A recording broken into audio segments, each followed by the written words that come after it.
Imagine a normal home. A single mother, 4 children, just trying to get by in a quiet suburb of London. This is Enfield, 1977.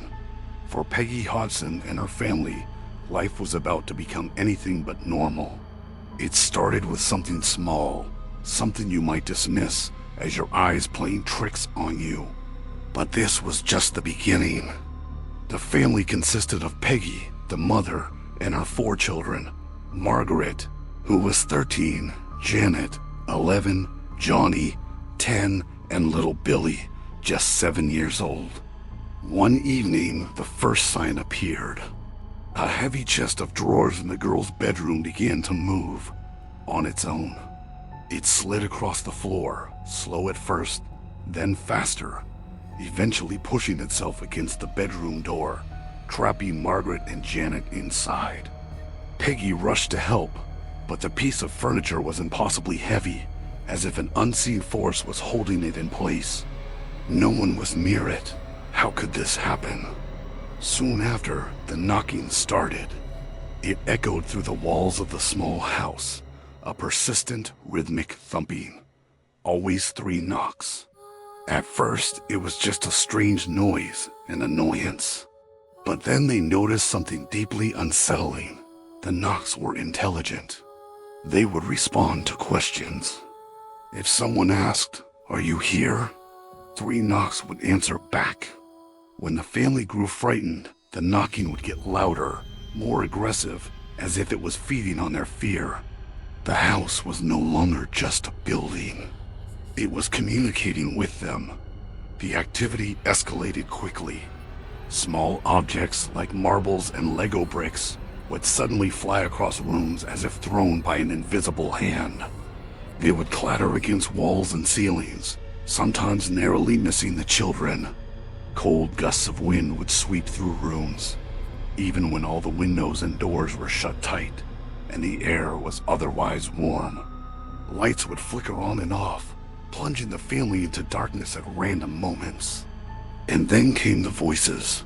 Faint whispers at first, seeming to come from the very corners of the rooms. They were raspy, unintelligible, but they were there. The focus of this terrifying activity soon centered on one person, 11-year-old Janet. She became the primary target of whatever was in that house. The entity seemed to single her out.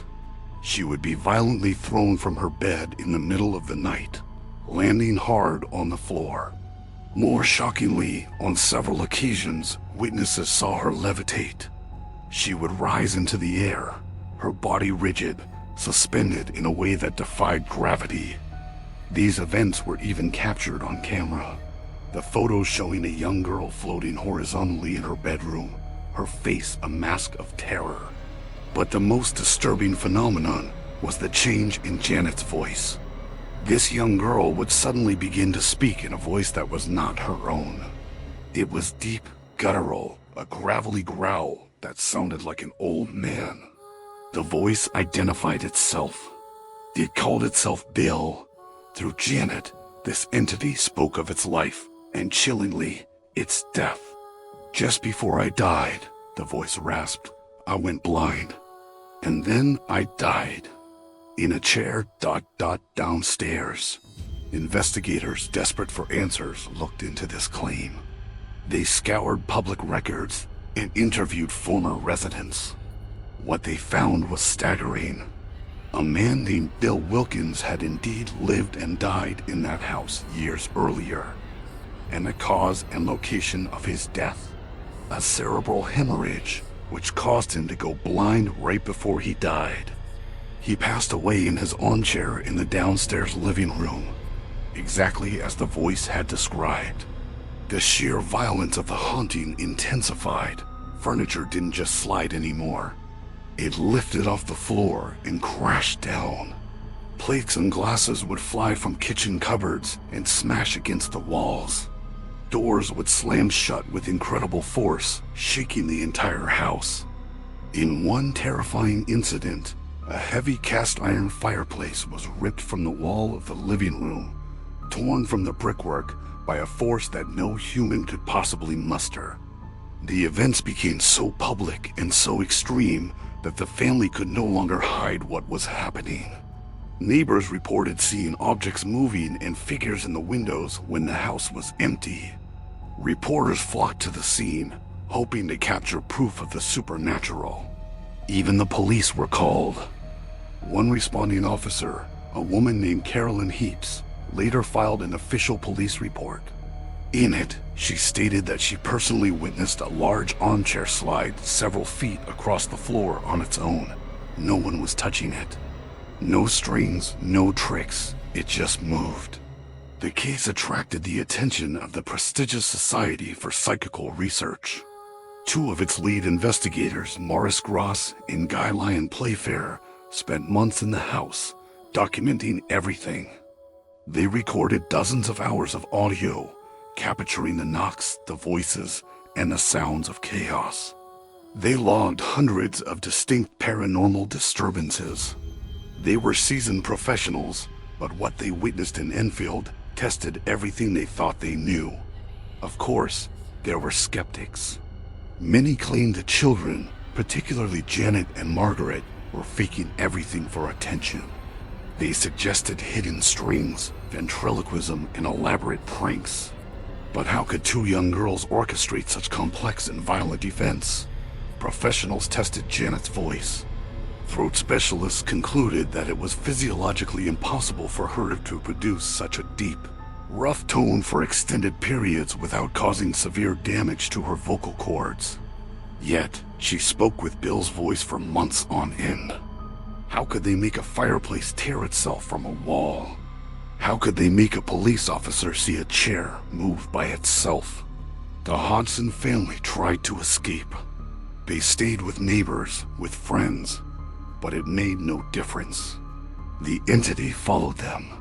The knocking would start in the walls of a different house. Objects would move. It seemed it wasn't the house that was haunted, but the family themselves. The entity wanted attention. It wanted fear, and it was feeding on both. After nearly 2 long, terrifying years, the haunting began to fade. The attacks became less frequent, the voices quieter. Eventually, the house on Green Street went quiet. The poltergeist, it seemed, had moved on, but the family never did. The trauma of those years stayed with them forever. Years later, an adult Janet spoke about the experience. She maintained, with unwavering conviction, that it was all real. Too real, she said that some nights, even now, she can still feel it. That same cold presence watching her from the shadows. The Enfield Poltergeist isn't just a campfire story or the plot of a horror movie.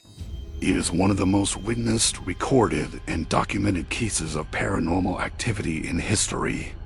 Police officers, journalists, and scientific investigators all saw things they could not explain.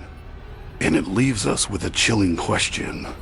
If a normal house in a normal London suburb could be besieged by a force so powerful and so malevolent, why not yours? Why not tonight? Thanks for watching. If you want to explore more true stories that are stranger than fiction, make sure to subscribe and hit that notification bell. The scariest stories are always the ones with evidence.